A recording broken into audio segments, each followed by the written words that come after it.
In what's probably surprising to no one, quality of life in New York City plummets, taxes are skyrocketing, at least according to this opinion piece from Michael Goodwin for the New York Post. And when I started reading about what was going on in New York, and honestly, just from what I already know because of the pandemic, I started to think it wasn't an issue of voting. It wasn't an issue of governance. It's an issue of social enforcement, cultural enforcement, and culture. They say politics is downstream from culture, and that's true. And though we know that Governor Cuomo and Bill de Blasio did really, really awful jobs, the problem is the quality of life in New York going down is due to the people who live there, the actions they take, the things they believe, the things they enforce, and the things they demand. Voting probably wouldn't change that. It's an issue of the media. I want to read for you what he says about New York, Michael Goodwin. And he brings up voter ID. We have this other article from the National Review that says, why not fewer voters? This is just from the other day. I'm not entirely convinced that would change anything because ultimately what we experience is due to marketing and media manipulation. Over the New York Post, Michael Goodwin writes, no man's life, liberty, or property are safe when the legislature is in session.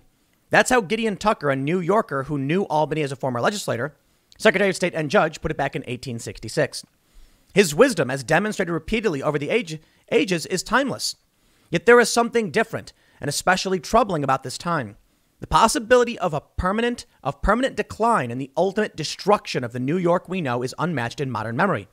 With Republicans reduced to hecklers, Albany Democrats oblivious, or reckless or both, are marching toward the cliff in an Alfred E. Neuman what me worry way. The rising chorus of stop goes unheeded. I'm going to pause for a second. How many of you know who Alfred E. Neuman is? The guy from Mad Magazine. It's been a long time since I've read that magazine. Listen, since the pandemic started, we have seen a decay in small business in New York. We've heard about how it's become a ghost town. Crime is skyrocketing. But the laws are meaningless to a certain degree. Now, obviously, you should follow the law.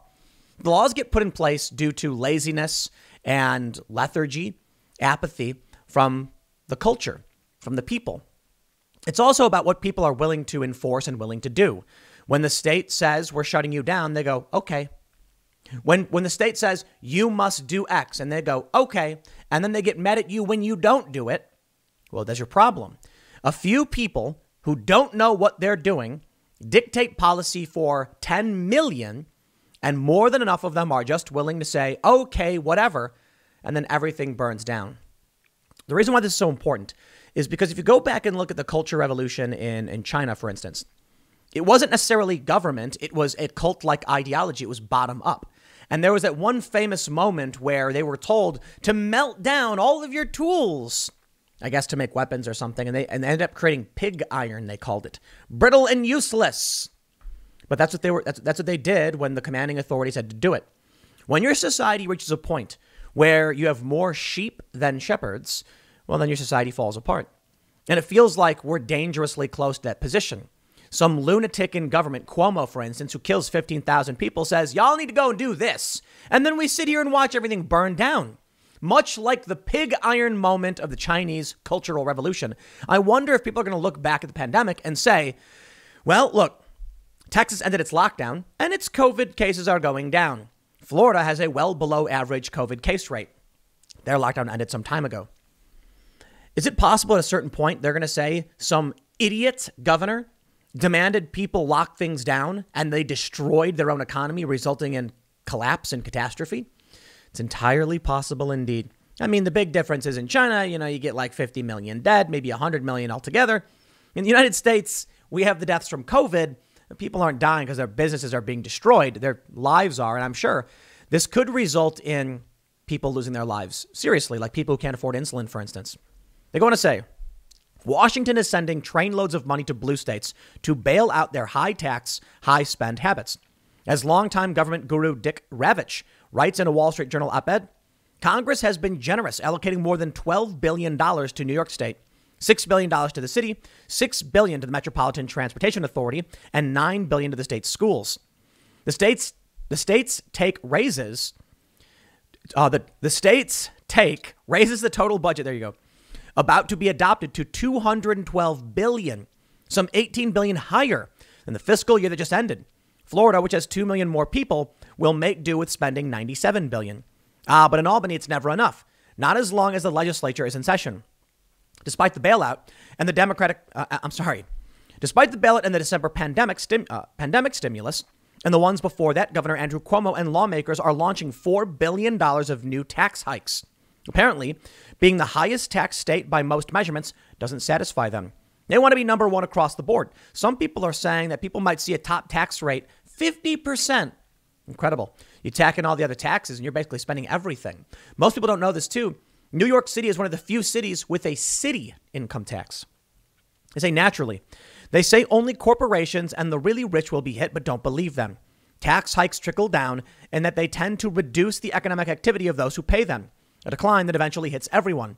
Having the government redistribute more taxpayer money at this historic juncture, a terrible idea. I'll give you a hard example. This may sound counterintuitive, but raising tax rates could actually decrease tax revenue. It's really simple. If someone has $1 and they're taxed at 1%, every time they trade that dollar, the government gets 1% of that transaction. So more transactions are better for the government. Volume, for instance. There are some instances where one specific example that I was told when I was younger. In Cook County, which is Chicago, they raised the sales tax by a fraction of a percent. All of a sudden, this Home Depot shuts down, and then they reopen only a few miles away in DuPage County. This was explained to me by my friend's dad, who was a contractor, that, listen, if you're going to spend a couple $100,000 a year for your business and supplies from Home Depot, that fraction of a percent it's big. You're willing to drive an extra 10, 15 miles to pick up your supplies if you're going to save tens of thousands of dollars. So they will. By increasing the sales tax rate, they actually lost business to other counties. Something that needs to be considered. It's not always absolute, of course. It's possible that people just don't want to leave New York. But the other issue is Cuomo himself has already said in the past, God forbid if the rich leave, or something to that effect. Well, bro, you raise taxes like this, they're going to leave. But there it is. They already did. When the pandemic kicked off, about 500,000 people from Manhattan, from New York, left, mostly upper class individuals. They're going to say tax hikes will kill more businesses and cause others to look for more hospitable turf. Wags already have dubbed Cuomo and Mayor Bill de Blasio the employees of the month in Florida. Besides, even if we're true that only the rich will get hit, raising taxes sends the wrong message in a state where so many people and businesses already have left or are thinking about it. Exactly. What business would want to come here now? Why should existing ones continue to pay more and more for dangerous and dirty streets and arbitrary pandemic shutdowns? The answer for many is no, hell no. And they have given up on New York. The proof is in the sagging real estate market and the empty storefronts in even the best locations. Not all of those leaving are rich, but they're all afraid. And not just of the inevitable cost of living increases that follow as the taxes ripple through the housing, services, transportation, and every bottle of beer and bag of potato chips sold. Let's stop right now and tell you exactly what this, so I can tell you exactly what this means. It's entropy. It's a downward spiral. When Detroit started seeing people leave, eventually the cost of services have to go up to compensate for those that have left. Services that have a specific size that can't be changed have a static cost. Let me slow down. Water, for instance. This was big during Flint, and it explains a lot about the water crisis. Let's say a city has 1 million people, and there's a water system delivering water to all parts of the city. It costs $1 million per month. With 1 million people, everybody pays $1 per month. Not a big deal for the average person. It's just $1. Here you go. We get water. Boom. Now, what happens when half of those people leave? All of a sudden, people see their water bills double. Now they got to spend $2 a month. Now they're, whoa. I wasn't prepared for a water bill at $2 a month. The reality is it's more expensive than that. Probably cost people like $50 to $70 for their water on their property. Then when half the people leave, it doubles to like $150. And now you have, because the city is shrinking, because people are leaving, the cost per person keeps going up for basic goods and services. So with less people, there's less tax revenue. It's a lot harder for them to generate the money they need. Bills go up, and then the services get worse. When the water bill gets too high, people say, I can't afford to pay this anymore, so they leave, and eventually the city collapses. New York may be on track for something similar, and it's all due to the Democratic leadership. They say, Not all those are leaving are rich, but they're all afraid. Many are also understandably afraid of crime and public disorder. A snapshot of NYPD stats over 2 years paints an unmistakable picture of a city in serious decline. Murder climbed nearly 45% last year and is up an additional 13.5% this year. The increases translate into an additional 153 New Yorkers shot, stabbed, or strangled. Shootings are up 72% in 2 years. Car thefts are up a staggering 91%. The city is in a death spiral, with unprovoked attacks and subway pushings adding more reason for rational fear. Albany's answer? Put more handcuffs on cops. Turn just about every criminal suspect loose, empty the prisons, and raise taxes. Also, let's give money, $2.1 billion to be exact, to illegal immigrants by creating an excluded workers fund. Coupled with sanctuary status, the big progressive handout will be heard all the way to Central America, if only such compassion extended to taxpayers. Against that backdrop, there is zero surprise in the bulletin of bad news released by Comptroller Tom DiNapoli. He reported Tuesday that of the nearly 2 million jobs the state lost during the pandemic, less than half have been recovered, meaning 1 million fewer people are working than a year ago. And that means less tax revenue. That means trains are going to go up. You want to ride the subway? Cost is going to go up. Poor people can't afford it. They're going to jump the turnstile. Then you're going to get cops taking those people into custody. Then you have less workers. It is a death spiral. Among 12 sectors, the construction industry is the closest to full recovery and has gained back just 74% of the jobs it lost. New Yorkers would be lucky if Albany had its version of the Hippocratic Oath requiring rulers to at least do no harm. Instead, in a bid to raise even more money to spend, the state is authorizing recreational use of marijuana and allowing online sports betting. I'm going to stop there and say that's actually a good thing. I'm in favor of that. People shouldn't be arrested for recreational marijuana. And if people want to gamble, so be it. The problem with gambling is, though, when people lose all their money. I guess the problem with anything is addiction. But I actually think I think those things will help the city of New York. Also, a lot of people have stocks in online gaming companies. Combined with the decriminalization of most quality of life offenses, including street prostitution, Albany is hell-bent on heaping more degrading experiences on those hardy souls who don't or can't leave, all because it can't control its spending. There's another lesson in Albany's actions, and this one pertains to Cuomo. Beset by outrageous scandals that pile up by the day, and his survival dependent on 2 investigations, a pitch to his supporters is that he is an indispensable brake on the tax and spend criminal coddling instincts of Democrats controlling the legislature. Après moi, le deluge, after me, the flood. That might have been true once, but no longer. Cuomo abandoned the centrist-leaning ideas he once held on taxes, spending, charter schools, and criminal justice. He doesn't talk in woke terms, but his policies are almost indistinguishable from those who do. His claim to be a stabilizing force politically is as valid as his claims to be a guardian of the elderly and women's rights. Woo! Now that was spicy. So to Gideon Tucker's warning about life, liberty, and property not being safe while the legislature is in session, we add Cuomo's destructive presence as another reason for New Yorkers to be extra fearful this time. Now, here's where it gets interesting. He says why we need voter ID. And I saw that, and I'm like, in talking about the collapse of New York, I'm not entirely convinced, but I'll read what he has to say. Mostly because it's the people of New York who believe this stuff and let it happen. Cuomo is a nasty criminal. They let it happen. They vote for the guy because they don't care.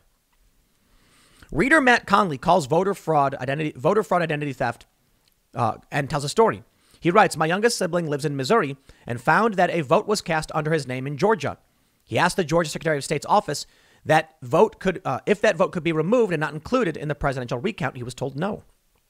After the Senate runoffs, my brother wanted to know if a vote was cast in his name again. The Secretary's office told him that they took down the fake online account, but would not say if votes were cast. Problem solved in their mind. Gambling is now legal in the White House. They say the breathtaking size and cost of Joe Biden's plans appears to be worrying his media handmaidens. A certain word keeps appearing in big headlines. Biden bets on big government. Biden bets big on 1.9 trillion. Bets big, bets big, bets big. Sounds as if they are afraid of his out-of-control gambling habit. Voter ID is an interesting take on what's causing these problems. Or I should say voter integrity. We have this story from the National Review, Why Not Fewer Voters? It's a legitimate question. I don't know about fewer voters, but I do think voter security and at least something to say it is a civic responsibility and duty is powerful and it can be dangerous. The Democrats seem to think you're a monster unless you outright just say everyone everywhere should vote, even 16-year-olds. But that's insane. Could you imagine if you live in your house, 16-year-olds were voting on how to pay the bills? That's the stupidest thing I've ever heard. Imagine this. Let's say you're a dad and you got a 16-year-old kid or daughter or kids around that age. And you're like, all right, we brought in $5,000 this month and we got to figure out how to appropriate, the budget. And then we're all going to vote. Okay, so then you've got mom, dad, and 3 kids. And the 3 kids are like, we vote for a bucket of cookie dough every week from the store. Okay, I get it. Kids aren't that dumb. But they're not going to understand why you're like, no, I have to pay for this service. No, I have to pay for this thing. I got to pay interest. Look, young people aren't going to understand this stuff. They're going to be like, how about this month we just don't pay off the credit card bills and just pay the minimum? And that way we have extra money to buy the new TV we need. And then you're like, because then we're going to pay interest, which is money we lose and don't get back. And we still got to pay back the money. So we're not actually paying down our debts. We should pay off our debts first, then buy the TV next month. But we want it now. Look, I'm not saying all 16-year-olds are dumb. I'm just saying that many don't know what they're talking about. And it's absurd to think that everyone should vote. And I think if you're looking at like a high school, for instance, imagine if all of these kids in the high school were going to vote on what they should or shouldn't be doing, what the school should or shouldn't be doing, what they should be learning. It's bad enough a lot of dumb people vote, but they're allowed to vote. And just because you're stupid doesn't mean you shouldn't be allowed to speak and vote. That's a right. I think so. I do like the idea of everyone being able to vote. However, there's got to be something that acts as a simple barrier. What I mean by that is not stopping people from voting, just saying, if you want to vote, you have to actually choose to go do it. As opposed to like waking up one day with a ballot in your lap and you're like, I don't know, whatever, sure. And then you're voting for something you don't even know anything about. Maybe fewer voters makes more sense. Maybe in that capacity, then, it wouldn't matter if the people of New York were apathetic, lazy, and disinterested. Therein lies the big problem. When we look at places like New York and the decline in the quality of life, one of the issues is that while social enforcement does play a big role, people just blindly doing whatever, the other problem is that these people who are apathetic, lethargic, nihilistic, and lazy, and that's not everybody, I'm saying some of these people exist, they'll just blindly click D or R on the voting machine. That D, R, I don't care. I don't know. I don't care. And that's when the lunatics take over. If there were fewer voters, simply because it was like, if you want to vote, you got to walk up a flight of stairs. Like seriously, just that. Then they're going to be like, okay, what about people in wheelchairs? Okay, if you're in a wheelchair, there's an elevator for you. But you got to go in the elevator. You got to go up to the next floor. Something that acts as literally a door you must walk through. That's all I'm saying. Then you'll get a lot of people saying like, dude, I didn't care that much. If you don't know and you don't care, you don't vote. If you want to vote, you vote. I'm not saying that we should have some kind of like test or service guaranteeing citizenship like Starship Troopers. I'm literally saying have someone walk through the front door and drop their ballot off. That's it. What we've been doing lately is the opposite of that, where it's like I wake up and my mailbox is a ballot and I'm like, okay, I'll fill it out. Those are people who don't want to vote. Not necessarily everybody, but it means a lot of people who don't know and don't care are voting. And in the end, it will result in the people who are lethargic and nihilistic electing representatives who don't care. Here's what we need. We need a system where you have to earn the vote from the individual. And it's not easy. Instead, we have people who vote because you're a Democrat, vote because you're a Republican, and that's a problem. I think we should get rid of DNR on the ballots. That way people have to know who they're voting for. A lot of people disagree, but I think that matters. A lot of people just want to blindly vote Republican. Well, then the same problem's going to happen. What we need is for people to go and make a choice that they are comfortable with. Everybody should be allowed to vote, but they should have to go and vote, and they should have to choose someone based on the person's name. There's still problems there. You know, what if someone's got a cool name like Max Power and like, oh, I want to vote for that guy. And it turns out he's like a communist. Well, there you go. You shouldn't vote for that then. Some people say, well, what happens if they just vote for whoever's name is up top? Well, you know, we got problems, I guess. Randomize the ballot structure. Some people probably still already do that. There's big problems with this. In the end, though, I think the biggest problem is just that most people don't know, don't care, don't want to be involved. So when Cuomo comes out and kills 15,000 people, they don't care. They'll say whatever you want them to say. I don't want to be involved, they say. When it comes to voting, the guy on the TV said vote Democrat, so they do. And then you get Biden flip-flopping now saying, okay, maybe we will build Trump's wall. In the end, places like New York crumble. They crumble. And it's because people who live there don't care. And they're electing people who are just extracting resources and watching the place burn to the ground. It's a Democrat policy. It's Democrat supermajority. The same is true for California. And they say that in California, they're about 5 years ahead of the rest of the country. It's only a matter of time before Democrats start passing policies that they did in California for the rest of the country. In one example, there's the Protect the Right to Organize Act, the PRO Act. It would basically restrict the right to freelance. I say, you know what? Fine, whatever, bring it on. Then all these woke rage bait leftist writers will be out of work and they'll be like, why did we support this? Yeah, well, too bad. The unions wanted it. The unions want to force you to get hired so they can force you into the union. And then you'll lose your freelancing gig. Sorry, you only write 10 articles a month. We can't hire you. What's that? You write 35 or more? Well, now we definitely can't hire you. We can't freelance that much. And there it is. If you want to write a handful of articles or do a handful of jobs for different companies, nope, too bad. Got to be employee now. That's what they're passing. And that will be the destruction of the quality of life in many more places across this country if these things happen. These policies are insane. And in the end, you can see your big blue city probably crumble. In the end, I suppose they'll just demand the federal government pay them. And that seems to have worked because they won the White House. And there it is. That's all that really matters, I suppose. You can spend and be irresponsible and then just demand the government print money to pay off your debts because you're burning the system to the ground. Maybe that's what they really want. I'll leave it there. Next segment's coming up at 4 p.m. over at youtube.com/Timcast. Thank you so much for hanging out, and I will see you all then.